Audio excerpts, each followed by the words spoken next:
And look what Democrats during the Clinton years stood for. Look at the statements of some of these people who have been around forever, just 8, 10, 15 years ago.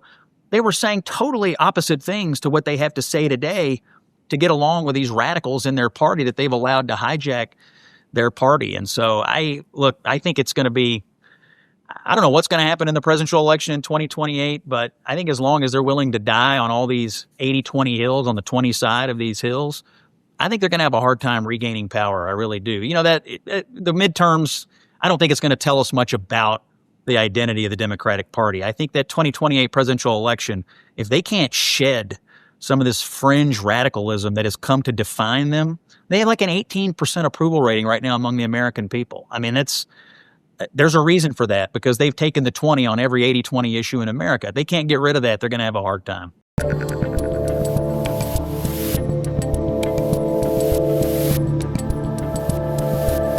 I'm bullish, obviously, on America, and I think certain countries in Central and Eastern Europe, like primarily Hungary and Poland, and a few of those countries, I think are going to be fine.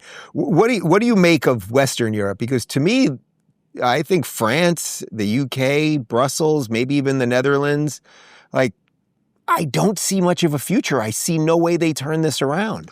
Well, they won't turn it around until people who are willing to tell hard truths instead of comfortable lies get power. And right now, the people who are in charge in those countries largely are looking the other way on some very, very bad domestic trends. How about rape, for instance, in England? How about, a lot of things that are born out of a culture that's not native to those countries is warping their domestic politics, and it is causing them to accept certain outcomes in their cultures that nobody really thinks are good, but they feel like they have to accept it because of these populations that have moved in. And so, I think what the administration has said about Western Europe, that Europe and its culture are being overrun right now, I think it's largely true. Now, you could get it under control, but it would require some leadership that is not feckless, and that's largely what you get in Europe right now, feckless leadership. Look after when Trump was trying to bring an end to the Israel-Gaza war and bring home the living hostages.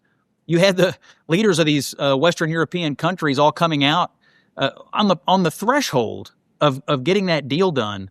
Oh, we want to give the Hamas a state. Yeah. Why? Why were you undercutting the President of the United States and Israel, trying to bring home their people by effectively supporting the Hamas position at the critical hour of that? It made no sense, except if you look inside those countries, they felt like they had to do it to manage their own domestic politics. It was pretty stupid and despicable. Right. It's pretty crazy. I mean, basically you're saying that it buys them a little bit of time, but ultimately destroys their country. And I guess that's what feckless leaders probably do pretty well. Eat me last. Never works, man. Yeah. Works. So let's talk. We'll wrap up with some common sense stuff because that is what the book is about. What do you think is the key thing that we kind of lost in America that led to so much of this craziness? Was this just that we weren't teaching the right things in school? Was this we weren't teaching the right things at home? Is there some other side version of it? I think one of our two major political parties was completely and totally hijacked by people who had extraordinarily fringe views on a bunch of different issues. And for whatever reason, the Democratic Party decided to go along with it, whether it was on the transgender stuff, whether it was on the climate stuff, whether it's on immigration. I mean, you go down the list of issues that are really plaguing the Democratic Party. It all goes back to one issue. They allowed fringe, radical, socialist progressives who have views that are, I think, very fringe, very minority viewpoints in America, but they allowed that to become the center of the Democratic argument, the center of the Democratic platform. And they had... What does that say to you? What does that say to you about liberals? I mean, I mean classical liberals. The founders of our country were classical liberals. Obviously, that the word liberal is mucked up now. But what does that tell you about liberalism itself, that it was so easily manipulated here? Well, I think for the classic liberal, the Bill Maher's of the world, I think they are wide awake to what has happened to the left, and they're not afraid to speak out about it. But I think to the Democratic politicians who describe themselves as liberals, there's really only one who's standing up to them in Washington, and that's John Fetterman. Every other single person, from Schumer all the way down, has just fallen in line. And I think what it tells me is how empty they are, how feckless they are, how they don't really have personal views. They just have views that, that they're just trying to go along with the mob. And, that's no way to run a party. It's certainly no way to run a country, in my opinion. But look what they're willing to go along with just to hold on to power for another couple of years. And look what Democrats during the Clinton years stood for. Look at the statements of some of these people who have been around forever, just 8, 10, 15 years ago.